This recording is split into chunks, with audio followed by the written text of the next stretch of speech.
Hi friends, welcome to my channel. तो इस video में हम लोग देखने वाले हैं हिंदी टीचिंग की सेकेंड क्लास है। फर्स्ट क्लास आप लोग नहीं देखे हैं तो आप लोग उस वीडियो को ज़रूर देखिएगा।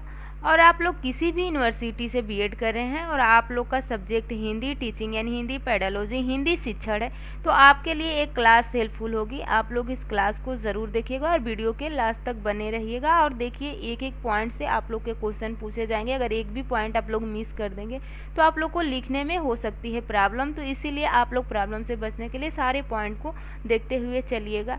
तो उसमें हम लोग देख लिए थे कि भाषा क्या है, भाषा की उत्पत्ति कैसे होती है, और यहाँ पे हम लोग देखेंगे कि भाषा कितने प्रकार की होती है। तो देखिए, यहाँ पे थोड़ा सा, भाषा वह साधन है जिसके द्वारा हम अपने विचारों को व्यक्त कर सकते हैं और इसके लिए हम वाचिक ध्वनियों का प्रयोग करते हैं, यानी अपनी वाचिक ध्वनियों का प्रयोग करते हैं। यहाँ पे देखिए, भाषा के प्रकार यानी मौखिक भाषा, लिखित भाषा, सांकेतिक भाषा। तो आप लोग को पता होगा कि 3 तरह की भाषाएं होती है। जैसे कि मौखिक भाषा, मुंह से बोलकर, जो मैं बोल रही हूँ ये मेरी मौखिक है, आप लोग से कुछ कहूँगी तो मौखिक है। लेकिन जो मैंने ये पीडीएफ आप लोग के सामने रखा हुआ, आप लोग के स्क्रीन पे दिख रहा है, तो ये लिखित भाषा है। या कोई भी शब्द जब हम लिख कर दे देंगे, उसको अपने जुबान से या मुंह से नहीं बोलेंगे और उसको लिख कर आपको दे देंगे तो वो लिखित भाषा हो जाएगा। सांकेतिक भाषा ये है कि जैसे कि अपनी सेंसरी ऑर्गन, हाथ, आँख से इशारा करके बच्चे को समझाना, संकेत देकर समझाना। जैसे कि जो बच्चे सुनने में उनको प्रॉब्लम होती है तो उनको हम संकेत देकर सिखाते हैं। कोई भी शब्द को संकेत के माध्यम से वो बच्चा सीखता है। तो मौखिक भाषा है कि मुख से बोलकर, और समझ में आ रहा है कि मौखिक भाषा, लिखित भाषा, सांकेतिक भाषा, इसमें आप लोग को ज़्यादा जोर नहीं देना है। ये बस अपने आप लोग को पढ़ना है कि एक मौखिक भाषा होती है, हम लोग मुंह से बोलते हैं, लिखित भाषा जिसको हम लिख देते हैं, और सांकेतिक भाषा जिसको हम संकेत के माध्यम से किसी को समझाते हैं। देखिए, भाषा मुख से उच्चारित होने वाली शब्द और वाक्यों आदि का वह समूह है जिनके द्वारा मन की बात बतलाई जाती है। देखिए यहाँ थोड़ा सा कि भाषा क्या है। भाषा मुख से उच्चारित होने वाली शब्दों और वाक्यों आदि का वह समूह है जिनके द्वारा मन की बात बतलाई जाती है। इसको हम लोग फर्स्ट वीडियो में डिस्कशन कर चुके हैं, लेकिन थोड़ा उस वीडियो से आप लोग को इसको रिलेट करने के लिए मैंने ये बता दिया है। किसी भाषा की सभी ध्वनियों के प्रतिनिधि स्वर एवं व्यवस्था में मिलकर एक संपूर्ण भाषा की अवधारणा बनाती है। दूसरे शब्दों में कहें तो व्यक्त नाद की वह समिष्टि जिसकी सहायता से किसी एक समाज या देश के लोग अपने मनोगत भाव तथा विचार एक दूसरे पर प्रकट करते हैं। या मुख से उच्चारित होने वाली शब्दों और वाक्यों आदि का वह समूह जिनके द्वारा मन की बात बतलाई जाती है, उसे हम भाषा कहते हैं। भाषा क्या होती है? बोली, जबान, बाणी। इसको आप लोग को ज़रूर लिखना। अगर पेपर में आए कि भाषा क्या होती है तो इतने शब्द को आप लोग लिख कर और इस तरह से इसको बंद कर दीजिएगा और इसको ब्लैक पेन से लिखिएगा, जैसे कि बोली, जबान, बाणी। चलिए, भाषा वह साधन है जिसके माध्यम से हम सोचते हैं और अपने विचारों को व्यक्त करते हैं। मनुष्य अपने विचार, भावनाओं और अनुभूतियों को भाषा के माध्यम से ही व्यक्त करता है।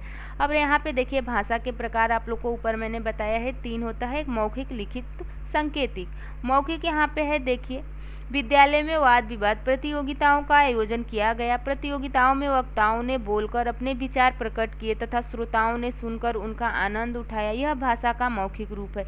इसमें वक्ता बोलकर अपनी बात कहता है, वह श्रोता सुनकर उसकी बात को समझता है। इस प्रकार भाषा का वह रूप जिसमें एक व्यक्ति बोलकर विचार प्रकट करता है और दूसरा व्यक्ति सुनकर उसे समझता है, मौखिक भाषा कहलाती है। दूसरे शब्दों में जिस ध्वनि का उच्चारण करके या बोलकर हम अपनी बात दूसरों को समझाते हैं उसे मौखिक भाषा कहते हैं। उदाहरण हो जाएगा आप लोग का टेलीफोन, दूरदर्शन, भाषण, वार्तालाप, नाटक, रेडियो। ये उदाहरण आप लोग को याद होने चाहिए।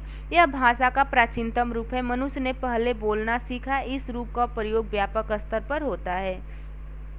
दूसरा पॉइंट है लिखित भाषा। जैसे कि देखिए, यहाँ पे एक सेंटेंस हो जाता है, मुकेश छात्रावास में रहता है। उसने पत्र लिखकर अपने माता पिता को अपनी कुशलता और आवश्यकताओं की जानकारी दी। माता पिता ने पत्र पढ़कर जानकारी प्राप्त की। यह भाषा का लिखित रूप है। इसमें मौखिक नहीं कहा गया है, इसमें एक पत्र लिख कर दिया गया है, इससे समझा गया है। इसमें एक व्यक्ति लिखकर विचार या भाव प्रकट करता है, दूसरा पढ़कर उससे समझता है। इस प्रकार भाषा की वह रूप भाषा का वह रूप जिसमें एक व्यक्ति अपने विचार या मन के भाव लिखकर प्रकट करता है और दूसरा व्यक्ति पढ़कर उसकी बात समझता है, लिखता है, भाषा कहलाती है। दूसरे लिखित भाषा कहलाती है। दूसरे शब्दों में जिन अक्षरों या चिन्हों की सहायता से हम अपने मन के विचार को लिखकर प्रकट करते हैं उसे लिखित भाषा कहते हैं। उदाहरण पत्र, लेख, पत्र। यहाँ पे आप लोग का हो जाएगा पत्र, लेख, पत्रिका, समाचार पत्र, कहानियाँ, जीवनी, संस्मरण, तारा आदि।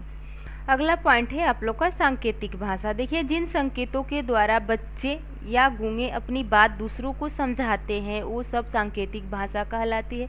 दूसरे शब्दों में जब संकेतों, इशारों द्वारा बात समझाई और समझी जाती है तब वह सांकेतिक भाषा कहलाती है। जैसे कि देखिए, चौराहों पर खड़ा यातायात नियंत्रित करता है, सिपाही मुखबाधिर व्यक्तियों का वार्तालाप आदि, इसका अध्ययन व्याकरण में नहीं किया जाता है। यानी ये सांकेतिक भाषा, जैसे कि जो स्टूडेंट सुनते नहीं हैं या गूंगे हुए बच्चे हैं उनको हम अपने सांकेतिक भाषा के माध्यम से उनको पढ़ाते सिखाते हैं। तो भाषा 3 है। एक होता है, रिकॉल एक बार करती हूँ फिर से आप लोग को। देखिए, पहले इस भाषा के प्रकार कितने होते हैं? मौखिक, लिखित, सांकेतिक। जिसको हम मौख से बोलते हैं तो मौखिक हो जाएगा। जिसको हम लिखित भाषा में लिखकर किसी बात को प्रकट करते हैं, लिखित भाषा। जिसे हम संकेत के माध्यम से किसी को कोई शब्द समझाते हैं तो वो सांकेतिक भाषा हो जाएगा। यानी संकेत से ही हम, जैसे कि यहाँ पे हो जाते हैं जो बच्चे, वहाँ जो बच्चे आप लोगों ने देखा भी होगा, आप लोग के साथ पढ़े भी होंगे, जो बच्चे गूंगे होते हैं उनको संकेत के माध्यम से सिखाया जाता है। उन लोग के लिए एक टीचर होते हैं, जैसे ABCD का भी संकेत होता है, उसके माध्यम से उन्हें उन बच्चों को सिखाते हैं। तो हो जाएगा आप लोग का मौखिक, लिखित, सांकेतिक। तो चलिए नेक्स्ट वीडियो में बहुत जल्द मिलेंगे। आप लोग चैनल को सब्सक्राइब कर लीजिएगा और आप लोग वीडियो की